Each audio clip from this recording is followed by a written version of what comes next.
তো আজকে আমি তোমাদের দেখাবো কাঁচা কলার খোসা বাটা। কেউ কখনো খেয়েছো কাঁচা কলার খোসা বাটা? এই যে কাঁচা কলার খোসাগুলোকে ভালো করে কেটে একটুখানি করে কলা রাখতে হয়, একদম পাতলা পাতলা করে কাটতে নেই। এগুলো আমি সেদ্ধ করে নিয়েছি দিয়ে এবার মিক্সির মধ্যে দিয়েছি রসুন, কাঁচা লঙ্কা আর দেবো সামান্য একটু নুন আর কালো জিরে দিয়ে এগুলো এবার মিক্সিতে পেস্ট করে নেবো। এত সুন্দর খেতে লাগে না, একটু গরম গরম ভাত দিয়ে খেতে দারুণ লাগে, দারুণ। মাঝে মধ্যে একটু একটু এগুলো করলে ভালোই লাগে। তোমরা দেখতে থাকো, মিক্সিতে পেস্ট করে নেবো, করে নিয়ে কড়াইয়ে একটু নেড়ে নেব।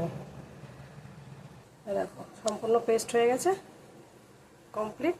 এবার আমি কড়াইয়ে তেল দেবো, তেল দিয়ে এটাকে কালো জিরে ফোড়ন দিয়ে ভাজবো। একটু কালো জিরে দিলাম, এবার দেবো সর্ষের তেল। কড়াইটা খুব ভালো গরম হয়ে গেছে। তেলটা একটু বেশি দিলে না ভালো লাগে খেতে। তেলটা তেতে গেছে, আর একটু একটু করে ওই কাঁচা কলা খোসা বাটাটা একটু একটু করে কড়াই ছেড়ে দেবো। সমানে নাড়তে হবে, যতক্ষণ শুকিয়ে না যায়।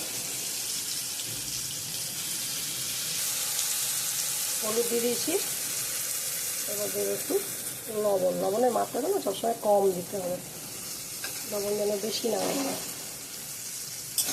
সময়